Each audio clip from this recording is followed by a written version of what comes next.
Salam Om Swastiastu. Salam sejahtera bagi kita semua. Yang terhormat kepada Bapak Taufan Abiyuna MPD selaku dosen mata kuliah Pancasila, dan yang terhormat kepada rekan-rekan yang saya cintai dan saya banggakan. Pada kesempatan kali ini, izinkan saya memperkenalkan diri. Terlebih dahulu, saya Jessica Esna Oliviana Beban, beserta dengan kelompok saya, kelompok 6, akan mempresentasikan Pancasila sebagai sistem etika. Nah, di mana kelompok 6 terdiri dari 5 anggota. Yang pertama ada Aulia Rossi, yang kedua Gio Argiandra, yang ketiga Hamdan Kautsar, dan yang keempat saya pribadi Jessica Esna Oliviana Beban, dan yang kelima ada Rachil Karun Nafsil Mutmainah. Tanpa berlama-lama lagi, saya serahkan kepada rekan saya yang akan mempresentasikan. Selamat menyaksikan. Yang pertama, konsep dan urgensi Pancasila sebagai sistem etika. Pengertian etika. Etika secara etimologis, etika berarti ilmu tentang segala sesuatu yang biasa dilakukan atau ilmu tentang adat kebiasaan. Dalam arti ini, etika berkaitan dengan kebiasaan hidup yang baik, tata cara hidup yang baik, baik pada diri seseorang maupun masyarakat. Adapun etiket mengacu kepada cara yang tepat, yang diharapkan, serta ditentukan dalam suatu komunitas tertentu. Pengertian nilai dalam penggunaan secara umum. Yang pertama, sesuatu yang fundamental yang dicari orang sepanjang hidupnya. Yang kedua, suatu kualitas atau tindakan yang berharga, kebaikan, makna atau pemenuhan karakter untuk kehidupan seseorang. Yang ketiga, suatu kualitas atau tindakan sebagian bentuk identitas seseorang sebagai pengevaluasian diri, penginterpretasian diri, dan pembentukan diri. Yang keempat, suatu kriteria fundamental bagi seseorang untuk memilih sesuatu yang baik di antara berbagai kemungkinan tindakan. Yang kelima, suatu standar yang fundamental yang dipegang oleh seseorang ketika bertingkah laku bagi dirinya dan orang lain. Yang keenam, suatu objek nilai, suatu hubungan yang tepat dengan sesuatu yang sekaligus membentuk hidup yang berharga dengan identitas kepribadian seseorang. Objek nilai mencakup karya seni, teori ilmiah, teknologi, objek yang disucikan, budaya, tradisi, lembaga, orang lain, dan alam itu sendiri. Konsep Pancasila sebagai sistem etika. Etika keutamaan yaitu teori yang mempelajari tentang manusia itu baik atau buruk. Contohnya, disiplin, kejujuran, dan murah hati. Etika teologis, yaitu teori yang mempelajari kebenaran dan kesalahan didasarkan pada tujuan akhir. Contohnya, hedonisme, utilitarianisme. Etika deontologis, yaitu teori yang mempelajari kewajiban atau keharusan. Contohnya, pandangan etika yang mementingkan kewajiban seperti halnya pemikiran Immanuel Kant yang terkenal dengan sikap imperatif kategoris. Perbuatan baik dilakukan tanpa pamrih. Etika Pancasila. Etika Pancasila adalah cabang filsafat yang dijabarkan dari sila-sila Pancasila untuk mengatur perilaku kehidupan bermasyarakat, berbangsa, dan bernegara di Indonesia. Etika Pancasila itu lebih dekat pada pengertian etika keutamaan atau etika kebijakan. Kehidupan bermasyarakat. Yang pertama, kebijaksanaan, kesederhanaan, keteguhan, dan keadilan. Bagaimana sih Pancasila sebagai sistem etika?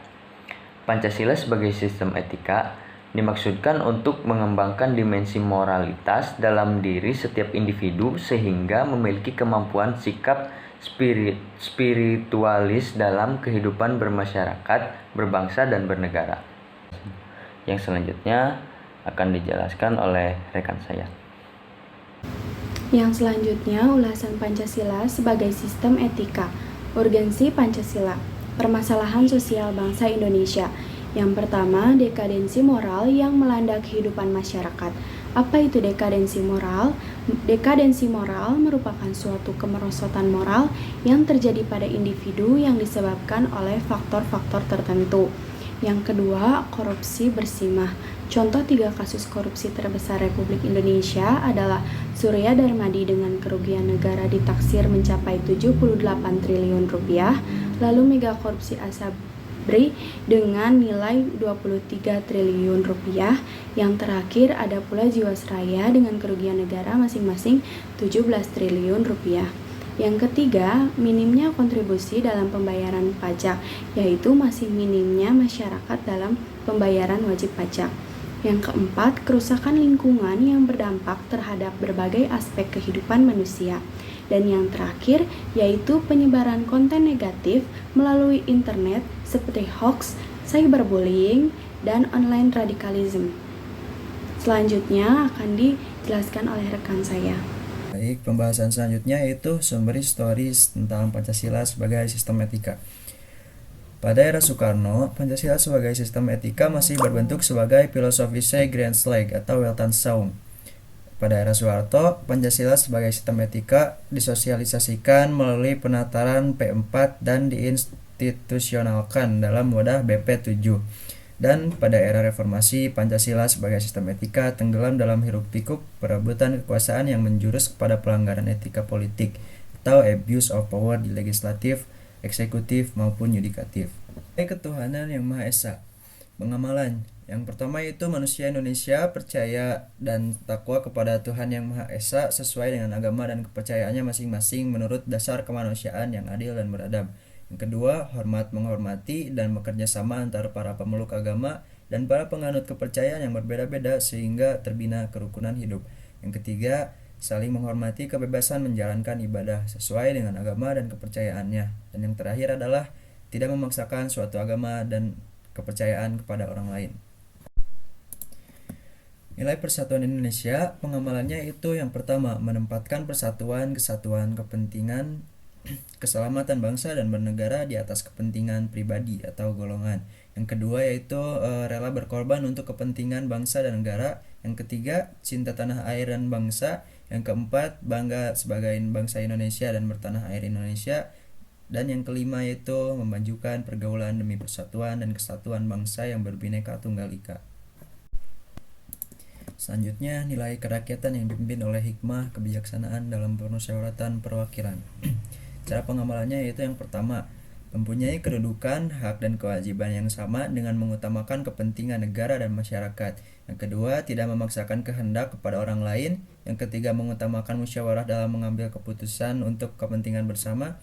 Yang keempat, musyawarah untuk mencapai mufakat diliputi oleh semangat kekeluargaan. Yang kelima, dengan itikat yang baik dan rasa tanggung jawab menerima dan melaksanakan hasil putusan musyawarah.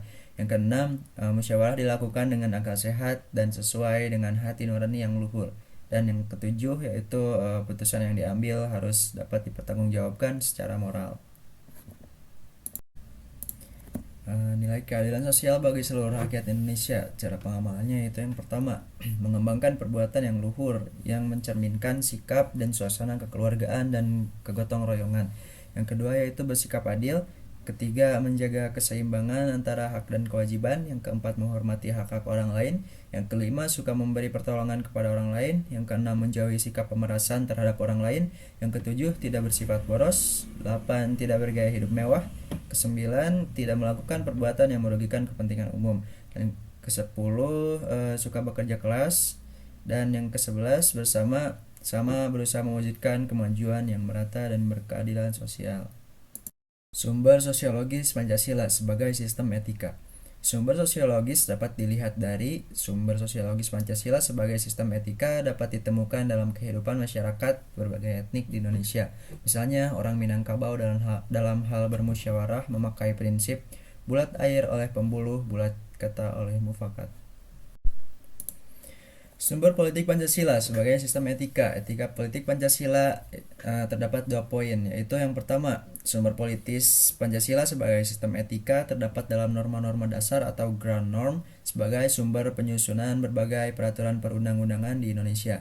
Poin yang kedua yaitu Etika politik mengatur masalah perilaku politikus, berhubungan juga dengan praktik institusi sosial, hukum komunitas, struktur-struktur sosial, politik, dan ekonomi. Untuk pembahasan selanjutnya akan disampaikan oleh rekan saya. Oke, izin masuk ya teman-teman. Jadi, di sini saya akan menjelaskan sedikit mengenai dinamika dan tantangan Pancasila sebagai sistem etika. Pada materi ini diawali dengan masa Orde Lama. Pada zaman Orde Lama, pemilu itu diselenggarakan dengan semangat demokrasi yang diikuti oleh banyak partai politik. Tetapi dari sekian banyaknya partai politik, itu hanya dimenangkan oleh 4 partai politik saja, yaitu ada Partai Nasional Indonesia atau disingkat PNI, Partai Muslimin Indonesia atau Parmusi, kemudian ada Partai Nahdlatul Ulama atau PNU, dan yang terakhir ada Partai Komunis Indonesia atau disingkat PKI.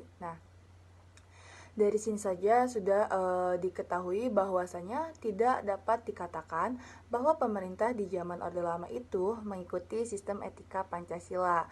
Bahkan ada tudingan dari pihak Orde Baru bahwa pemilihan umum pada zaman Orde Lama itu dianggap terlalu liberal karena pemerintahan Soekarno menganut sistem demokrasi terpimpin yang cenderung otoriter. Mungkin teman-teman sudah tidak asing ya dengan apa yang dimaksud demokrasi terpimpin itu. Jadi di sini saya akan mengulas sedikit demokrasi terpimpin yang cenderung otoriter itu bahwasanya kewenangan atau kekuasaan presiden menjadi sangat besar atau bahkan telah berlaku sistem pemusatan kekuasaan pada diri presiden itu sendiri. Oke, selanjutnya ada masa Orde Baru. Pada zaman Orde Baru, sistem etika Pancasila diletakkan dalam bentuk penataran P4. P4 di sini adalah singkatan dari Pedoman, Penghayatan, dan Pengamalan Pancasila, atau biasa disebut juga sebagai Eka Prasetya Pancakarsa. Adalah sebuah panduan tentang pengamatan Pancasila dalam kehidupan bernegara semasa Orde Baru. Pada zaman Orde Baru itu pula muncul konsep bahwasanya manusia Indonesia seutuhnya itu sebagai cerminan manusia yang berperilaku dan berakhlak mulia sesuai dengan nilai-nilai Pancasila. Manusia Indonesia seutuhnya itu dalam pandangan Orde Baru artinya manusia sebagai makhluk ciptaan Tuhan Yang Maha Esa yang secara kodrati bersifat monodualistik, yaitu makhluk rohani sekaligus makhluk jasmani dan makhluk individu sekaligus makhluk sosial. Manusia sendiri sebagai makhluk pribadi itu memiliki emosi yang memiliki pengertian sebagai kasih sayang, harga diri, pengakuan, dan tanggapan emosional dari manusia lain dalam kebersamaan hidup. Manusia sebagai makhluk sosial memiliki tuntutan kebutuhan yang makin maju dan sejahtera. Masa reformasi. Sistem etika Pancasila pada era reformasi tenggelam dalam euforia demokrasi. Namun, seiring dengan perjalanan waktu, disadari bahwa demokrasi tanpa dilandasi sistem etika politik akan menjerumus pada penyalahgunaan kekuasaan serta mesiavelisme atau menghalalkan segala cara untuk mencapai tujuan. Salah satunya adalah moral bangsa itu semakin hari semakin merosot dan semakin hanyut dalam arus konsumenisme, hedonisme, eksklusivisme, dan ketamakan karena bangsa Indonesia tidak mengembangkan blueprint yang berakar pada sila ketuhanan Yang Maha Esa. Selanjutnya kita membahas mengenai argumen tentang dinamika Pancasila sebagai sistem etika. Yang pertama, ada tantangan terhadap sistem etika Pancasila pada zaman Orde Lama. Ditandai berupa sikap otoriter dalam pemerintahan sebagaimana yang tercermin dalam penyelenggaraan negara yang menerapkan sistem demokrasi terpimpin, yaitu segala kekuasaan itu di tangan presiden. Hal tersebut kan tidak sesuai dengan sistem etika Pancasila yang lebih menonjolkan semangat musyawarah untuk mencapai mufakat. Selanjutnya, tantangan yang kedua itu terhadap sistem etika Pancasila pada zaman Orde Baru. Terkait dengan masalah KKN. KKN sendiri itu memiliki kepanjangan dari kolusi, korupsi, dan nepotisme. Nah, ini KKN sendiri ini merugikan penyelenggaraan negara. Hal tersebut tidak sesuai dengan keadilan sosial karena nepotisme, kolusi, dan korupsi ini hanya menguntungkan segelintir orang saja atau kelompok tertentu. Selanjutnya yang ketiga ada tantangan terhadap sistem etika Pancasila pada era reformasi berupa euforia kebebasan berpolitik sehingga mengabaikan norma-norma moral. Misalnya tuh muncul anarkisme yang memaksa kehendak dengan mengatasnamakan kebebasan berdemokrasi. Itu aja yang bisa saya sampaikan. Materi selanjutnya akan disampaikan oleh teman saya. Baik, pada materi berikutnya saya akan membahas tentang esensi dan urgensi Pancasila sebagai sistem etika. Nah, yang pertama saya akan membahas tentang esensi, di mana esensi ini dibagi menjadi 5 poin. Poin yang pertama yaitu setiap perilaku warga negara harus didasarkan atas nilai-nilai moral yang bersumber pada norma agama, di mana sebagai yang kita tahu norma merupakan suatu kesadaran dan sikap luhur yang dikehendaki oleh tata nilai yang dipatuhi. Nah, di mana norma ini dikenal sebagai sanksi. Contohnya, salah satunya yaitu contohnya norma agama. Norma agama sanksinya berupa dari Tuhan. Nah, sebagai pengimplikasian kita dalam kehidupan sehari-hari untuk menerapkan norma agama, yang pertama contohnya menerapkan perilaku jujur dalam berbicara serta bertingkah laku. Contoh yang kedua yaitu menghargai dan menghormati setiap perbedaan kepercayaan.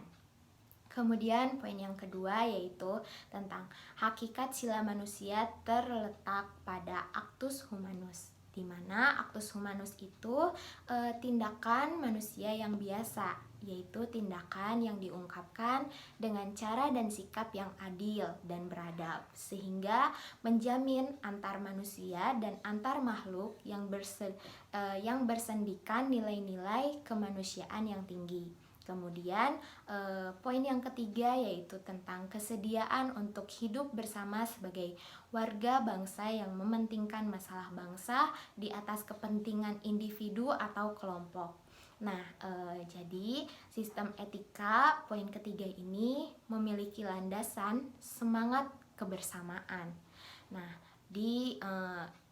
disolidaritaskan solidaritas sosial yang akan melahirkan kekuatan untuk menghadapi nilai-nilai yang bersifat memecah belah bangsa nantinya. Nah, kemudian yang keempat yaitu prinsip musyawarah untuk mufakat. Nah, artinya kita harus menghargai diri sendiri sama halnya dengan menghargai orang lain. Kemudian poin yang kelima yaitu tentang penekanan pada kewajiban atau deontologis atau menekankan pada tujuan belaka, teleologis. Nah, tetapi hakikat sila keadilan sosial bagi seluruh rakyat Indonesia lebih menonjolkan keutamaan yaitu tentang virtus estis yang terkandung dalam keadilan itu sendiri. Baik, tadi saya telah menjelaskan tentang esensi, kemudian saya akan memaparkan tentang urgensi. Nah, urgensi ini yaitu mencangkup tentang hal-hal penting yang sangat urgent bagi pengembangan Pancasila. Nah, yang pertama yaitu tentang penempatan Pancasila sebagai sumber moral dan inspirasi bagi penentu, sikap, tindakan, dan keputusan yang diambil setiap warga negara. Kemudian yang kedua yaitu Pancasila sebagai sistem etika memberikan guidance bagi setiap warga negara sehingga memiliki orientasi yang jelas bagi tata pergaulan baik lokal, nasional, regional maupun internasional. Kemudian poin yang ketiga yaitu Pancasila sebagai sistem etika dapat menjadi dasar analisis bagi berbagai kebijakan yang dibuat oleh penyelenggara negara sehingga tidak keluar dari semangat negara kebangsaan yang menjadi Pancasilais. Kemudian poin yang terakhir yaitu poin keempat, di mana Pancasila sebagai sistem etika dapat memberi filter untuk menyaring pluralitas nilai yang berkembang dalam kehidupan masyarakat sebagai dampak globalisasi yang mempengaruhi pemikiran warga negara.